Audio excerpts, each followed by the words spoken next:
Students, আজকে আমি তোমাদের পাঠ্য বইয়ের বাটারফ্লাই যে বইটা আছে সেই বইয়ের লেসন নাম্বার 10 শুরু করতে চলেছি। A great social reformer. Reformer মানে সেই ব্যক্তিকে বলা হয় যে নাকি ভালোর জন্য কিছু পরিবর্তন আনে। ঠিক আছে, reformer means a person who brings changes in order to improve, বা ইমপ্রুভমেন্টের জন্য যে পরিবর্তন আনে তাকেই বলা হয় কি, তাকেই বলা হয় রিফর্মার। তো আজকে আমরা সেরকমই একজন আর সোশ্যাল রিফর্মারের সম্বন্ধে পড়তে চলেছি। ঠিক আছে, যে সমাজে কিছু পরিবর্তন এনেছিল বা সামাজিক পরিবর্তন এনেছিল, একজন সেই ব্যক্তির সম্বন্ধে আজকে আমরা পড়তে চলেছি। দেখো, so let's read. She is Begum Rokeya. এই যে আমরা ডান দিকে যার ছবি দেখতে পাচ্ছি তিনি হচ্ছেন Begum Rokeya. A remarkable woman whose efforts considerably changed the state of female education in Bengal. যার এফোর্ট, যার ক্ষমতার দ্বারা বা যার কাজের দ্বারা কি হয়েছিল, আমাদের যে ফিমেল এডুকেশন আছে বেঙ্গলে, ঠিক আছে, যে নারীদের যে শিক্ষা আছে সেই নারীদের শিক্ষার একটা আমূল পরিবর্তন এসেছিল। ঠিক আছে, এরই কাজের দ্বারা, এই যে বেগম রোকেয়া, এনার কাজের দ্বারাই কি হয়েছিল না, আমাদের বেঙ্গলে যে এডুকেশন আছে, ফিমেল এডুকেশন মানে শিক্ষা, তার একটা আমূল পরিবর্তন এসেছিল। Her full name was Begum Rokeya Sakhawat Hossain. এটা খুব গুরুত্বপূর্ণ, তার পুরো নাম হচ্ছে Begum Rokeya Sakhawat Hossain. She was a kind and generous to the disadvantage women of Bengal and extended her helping hands to the poor and the helpless.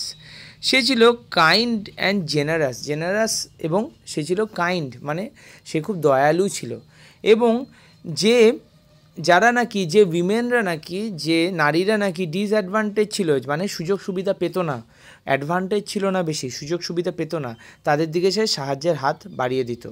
এবং পুয়ার এবং হেল্পলেস, যারা নাকি গরিব ছিল এবং যাদের নাকি সাহায্যের দরকার ছিল, তাদের প্রতিও সে সাহায্যের হাতটা বাড়িয়ে দিত। She was the pioneer in setting up a school for the poor Muslim girls. এবং সে মুসলিম গার্লসদের জন্য কি করেছিল না, মুসলিম গার্লসদের জন্য একটা স্কুল স্থাপন করেছিল। ঠিক আছে, she strongly believed in the need of modern education for women. এবং সে বিশ্বাস করতো যে ওমেনকেও মডার্ন এডুকেশন দেওয়া উচিত।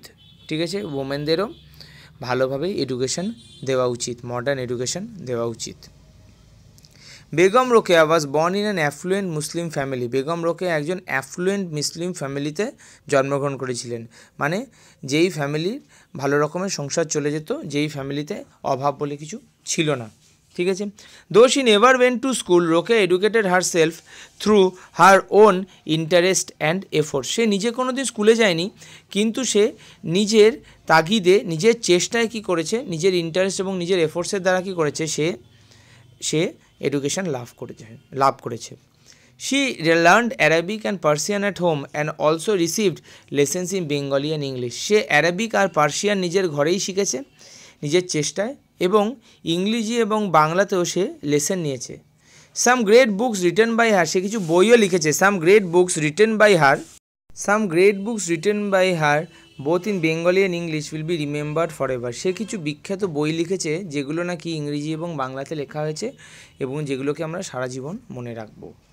তো আমরা এখানে কি দেখতে পাচ্ছি, তার মানে আমরা এখানে দেখতে পাচ্ছি বেগম রোকেয়া সাখাওয়াত হোসেন, তিনি একজন দয়ালু একজন নারী ছিলেন, এবং তিনি কি করেছিলেন, তিনি যে সব নারীরা ডিসঅ্যাডভান্টেজ ছিল, সুযোগ সুবিধা পেত না বাংলায়, সে তাদেরকে হেল্প করেছিল, এবং তাদেরকে কি শিক্ষার আলো দেখিয়েছিল। সে নিজেও একজন অ্যাফ্লুয়েন্ট ফ্যামিলিতে, মুসলিম ফ্যামিলিতে থেকে বিলং করতো, মানে একজন রিচ ফ্যামিলি থেকে বিলং করতো, কিন্তু সে নিজের চেষ্টাতেই কী হয়েছিল, সে নিজের চেষ্টাতেই তার এডুকেশন লাভ করেছিল, তার শিক্ষা লাভ করেছিল। এরপর দেখো আমরা কি দেখতে পাচ্ছি, Begum Rokeya wrote extensively on the need of social reforms. Begum Rokeya প্রচুর পরিমাণে লিখেছিল কিসের জন্য না, সামাজিক যে পরিবর্তন দরকার, কারণ আমাদের সোসাইটিতে তখন, আমাদের সমাজে তখন কী হচ্ছে, প্রচুর খারাপ কুসংস্কার বা খারাপ কিছু রুলস, খারাপ কিছু নিয়ম সেগুলো বসবাস করছিল বা সেগুলোকে ফলো করা হতো। তো বেগম রোকেয়া সেগুলোর বিরুদ্ধেই লেখে, এবং যে আমাদের যে সোশ্যাল রিফর্ম, সোসাইটির যে একটা পরিবর্তন দরকার, একটা যে চেঞ্জ দরকার, সেই চেঞ্জের জন্য সে প্রচুর পরিমাণে লেখালেখি করে। Some of her famous books include Sultana's dream, Motichur and Padmarag. ঠিক আছে, তো সে কিছু কিছু ফেমাস বুকস লিখেছিল, সেই নামগুলো তোমাদের মনে রাখতে হবে। দেখো আমি এখানে গোলও করে দিয়েছি, সুলতানাস ড্রিম, মতিচুর এবং পদ্মারাগ, এই তিনটে বইয়ের নাম অবশ্যই তোমরা মনে রাখবে। She wrote against social injustice and the restrictions suffered by women. সে সোশ্যাল ইনজাস্টিস, ঠিক আছে, যে মানুষের প্রতি যে অন্যায় করা হতো সেই অন্যায়ের বিরুদ্ধে, এবং যে রেস্ট্রিকশনস ছিল ওমেনদের জীবনে যে বিভিন্ন বাধা বিপত্তি ছিল সেগুলোর বিরুদ্ধেও সে লিখেছিল। Rokeya had immense faith in women's power and proclaimed that without the help of women a family can never stand. Rokeya বিশ্বাস করত যে নারীর প্রচুর ক্ষমতা থাকে এবং সেই এবং কোনো ওম্যান ছাড়া কোনো ফ্যামিলি, কোনো পরিবার দাঁড়াতে পারে না। ওম্যানের যে কন্ট্রিবিউশন, ওম্যানের যে ফ্যামিলির প্রতি যে কাজ ওম্যানরা করে, সেই কাজ ছাড়া কোনো ফ্যামিলি দাঁড়াতে পারে না। She questioned the gender division of labor and felt that there should be no gender inequality.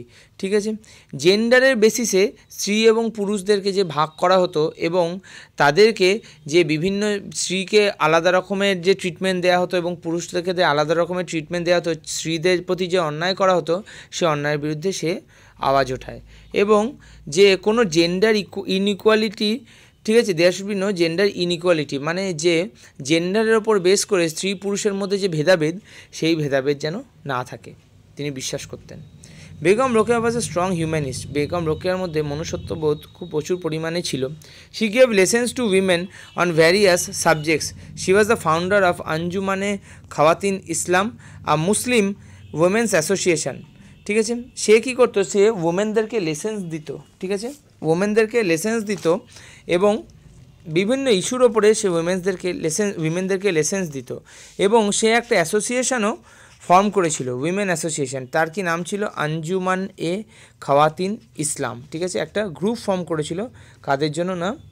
ওম্যানদের জন্য।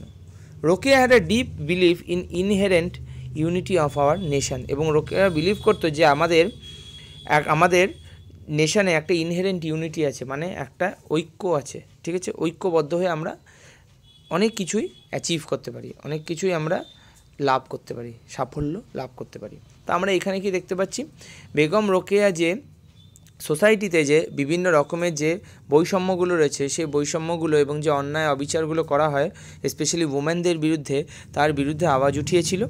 এবং সে কী করেছিল, সে মনে করতো যে ওমেন এবং মেন দুজনেরই ইকুয়াল পাওয়ার্স আছে, স্ত্রী এবং পুরুষ, ঠিক আছে, বা নারী এবং পুরুষ দুজনেরই সমান ক্ষমতা আছে, এবং কোনো বৈষম্য থাকা উচিত না। ঠিক আছে, লিঙ্গ ভেদাভেদ থাকা উচিত না, যে কে স্ত্রী কে পুরুষ, ঠিক আছে, এর ওপরে বেস করে কোনো ভেদাভেদ থাকা উচিত না। ঠিক আছে, আমরা সবাই মনুষ্যত্বকে ফলো করা উচিত, এবং আমাদের বিলিভ করা উচিত যে আমরা যদি ঐক্যবদ্ধ হয়ে কাজ করি তাহলে আমরা সব রকমেরই বাধা বিপত্তি অতিক্রম করতে পারবো।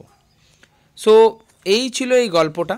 ঠিক আছে, যে আগ্রার সোশ্যাল রিফর্মার, এই সোশ্যাল রিফর্মার যার ব্যাপারে আমরা আজকে পড়লাম, তিনি হচ্ছেন বেগম রোকেয়া সাখাওয়াত হোসেন, যিনি নাকি নারীদের জন্য প্রচুর লড়াই করেছিলেন এবং নারীদেরকে যেন পুরুষদের মতনই সমান প্রাধান্য দেওয়া হয় তার জন্য প্রচুর লড়াই করেছিলেন। তো তোমরা ভিডিওটা খুব ভালো করে দেখবে সবাই, এবং যদি তোমাদের কোনো অসুবিধা হয়ে থাকে ভিডিওটা দেখতে, তাহলে অবশ্যই আমাকে জিজ্ঞেস করবে। So that's all. Thank you very much.